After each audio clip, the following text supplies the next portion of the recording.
오늘 말씀 마태복음 26장에서 예수님께서 체포되십니다. 그리고 그 체포되시는 과정 속에서 예수님께서는 제자들에게 고난을 당하시고 십자가에 달리실 것임을 이제 알리십니다.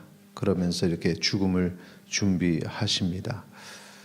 1절, 2절 말씀 우리 다 같이 다시 한번 읽도록 하겠습니다. 예수께서 이 말씀을 다 마치시고 제자들에게 이르시되 너희가 아는 바와 같이 이틀이 지나면 유월절이라 인자가 십자가에 못 박히기 위하여 팔리리라 하시더라. 제자들에게 이제 말씀하시는 거죠. 십자가에 못 박히기 위해서 팔릴 것이다.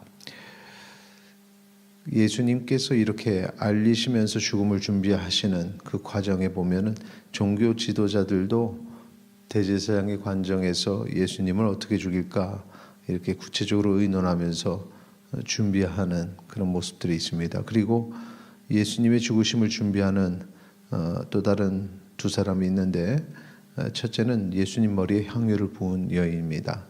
12절에 보면 이 여자가 내 몸에 이 향유를 부은 것은 내 장례를 위하여 함이니라. 장례를 위해서 향유를 부었다. 이 여인은 지금 예수님의 죽으심을 미리 준비하고 있는 것입니다. 자, 14절 이후에 보면은 또 다른 사람도 예수님 죽으심을 준비하는 모습인데 이건 상당히 부정적인 모습이죠. 가룟 유다의 모습입니다. 가룟 유다는 대제사장들에게 찾아가서 예수님을 은삼심에 넘겨줄 것을 흥정합니다. 이 또한 예수님의 죽으심에 영향을 끼치는 그런 과정이고 그것을 준비하는 것입니다. 그래서 우리는 예수님의 죽으심을 준비하는 사람들 모습을 보면은 선한 목적으로 예수님의 그 가심, 그 사역을 준비하는 모습을 볼 수 있고 또 다른 모습으로 악한 모습으로 그렇게 준비하는 모습을 볼 수 있습니다. 여기서 우리가 제자들의 모습을 좀 더 또 이렇게 살펴볼 필요가 있는데 이렇게 주변에서는 예수님의 죽음을 준비하는 모습들이 있는데 제자들은 준비되지 못한 모습을 볼 수 있습니다. 왜냐하면 향유를 부은 여인에게는 비싼 것을 낭비했다고 분개하면서 그렇게 예수님의 장례를 준비하는 모습을 잘 이해하지 못하는 모습을 볼 수 있습니다. 베드로 또한 35절을 잠깐 보시죠. 같이 읽겠습니다. 35절. 베드로가 이르되 내가 주와 함께 죽을지언정 주를 부인하지 않겠나이다 하고 모든 제자도 그와 같이 말하니라. 여기 보면은 베드로 그리고 모든 제자가 주와 함께 죽겠습니다. 마치 그 죽음을 준비하고 있는 것처럼 겉으로는 드러내지만 실질적으로 주님을 부인하는 그런 모습을 이 베드로가 보입니다. 그러니까 준비되지 못했는데도 준비된 것처럼 그렇게 드러냈던 것입니다. 75절 뒤에 가서 75절로 넘어가면 베드로의 후회를 볼 수 있는데 이에 베드로가 예수의 말씀에 닭 울기 전에 네가 세 번 나를 부인하리라 하심이 생각나서 밖에 나가서 심히 통곡하니라. 이제 이때가 돼야 깨닫게 되는 거죠. 아, 이게 내가 실수를 했구나.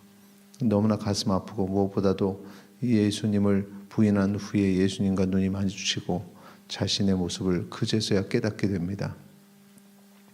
이렇게 예수님의 죽음을 준비하겠다 하면서도 준비되지 못한 모습은 무엇이냐? 그건 두려움 때문입니다.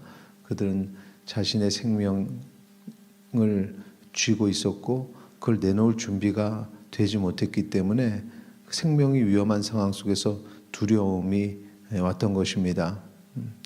이 죽음의 두려움을 이길 수 있는 방법은 내 뜻을 내려놓는 것입니다. 그리고 하나님 아버지의 뜻이 무엇인지 거기에 다 맡기는 것입니다. 예수님께서도 그 죽음, 예수님의 죽음은 지금 이제 사람들 특히 제자들이 가지는 이런 어떤 죽음은 육신의 죽음이죠.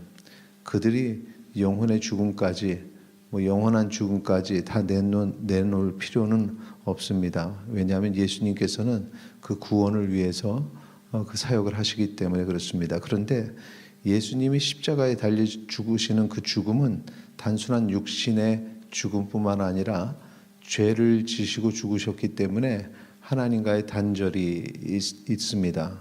그러니까 그것은 영혼의 죽음인 거죠. 그리고 그 영원한 죽음도 맞이하셨던 겁니다. 그런데 그 사망 권세를 깨뜨리고 다시 부활하심으로 그 영원한 죽음의 끈을 끊으셨던 겁니다. 그 죽음 앞에서 예수님도 당연히 두려우십니다. 왜냐하면 인간으로 이 땅에 오셨기 때문에.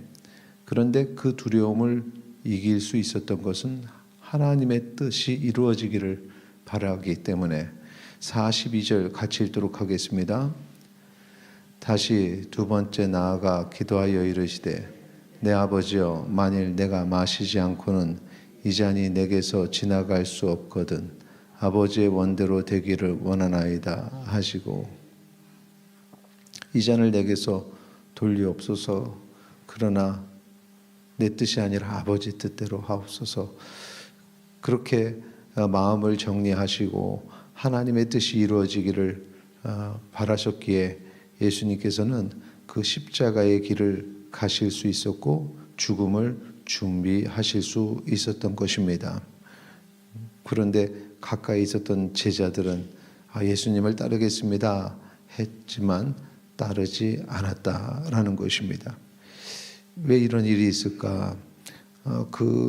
우리가 예수님이 제자들을 데리고 겟세마네 동산에서 기도하실 때 기도하는 모습을 통해서 이렇게 말씀하십니다. 41절 우리 같이 읽도록 하겠습니다. 시험에 들지 않게 깨어 기도하라. 마음에는 온유로되 육신이 약하도다 하시고, 우리가 주님을 따르겠습니다라는 것은 내 마음의 소원이고 바라는 바죠. 누구나가 그런 마음을 가지지만 실질적으로 그렇게 하지 못하는 것은 육신이 약하기 때문에 그런 것입니다. 우리의 연약함, 그 연약함 때문에 육신의 죽음을 두려워하게 되는 것입니다. 육신이 약하도다. 이때 이 육신의 약함을 어떻게 해야 되는가? 깨어 기도하라는 말씀입니다. 육신의 약함을 강하게 하는 것은 깨어 기도하는 길밖에 없습니다. 하나님 앞에 기도하고 하나님이 주시는 담대함으로 무장하시기 바랍니다. 하나님께서는 우리 육신의 죽음을 넘어선 영원한 생명의 주관자 되십니다. 그래서 내 생명을 하나님께 바칠 때 하나님께서는 나를 붙잡아 주시고 그 영원한 삶을 주시는 것입니다. 그렇게 그 담대함을 얻으면 육신의 죽음을 두려워하지 않게 되는 거죠.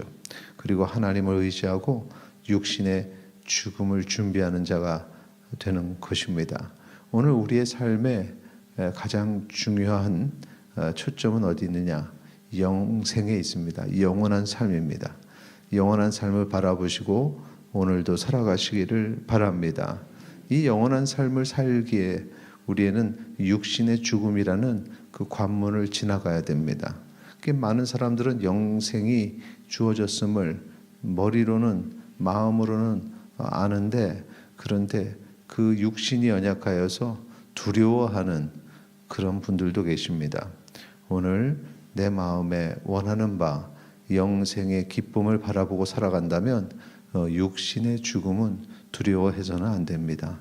주님 앞에 맡기고 하루하루를 주께서 주신 시간들을 주의 영광을 위해서 살아가시기를 소망합니다. 그것이 바로 예수님의 삶입니다. 그 하루하루가 하나님 앞에 놓여져 있음을 예수님은 고백하시고 하나님의 뜻이 이루어지기를 최선을 다해서 그렇게 살아가셨던 겁니다. 우리도 주님의 사명을 이어받은 사명자입니다. 오늘 하루 우리가 해야 될 일들은 하나님의 영광을 위해서 주어진 것입니다. 내 유익이 아니라 주의 영광을 위해 살 때 진정 내 삶에도 하나님이 주시는 축복의 삶으로 그렇게 하나님께 영광 올리는 기쁨이 우리에게 충만할 것입니다. 오늘 그런 승리, 그런 기쁨을 누리시기를 축원합니다. 이 시간 함께 기도하겠습니다. 주의 영광을 위해서 살게 하소서. 오늘 하루를 위해서 기도하시겠습니다.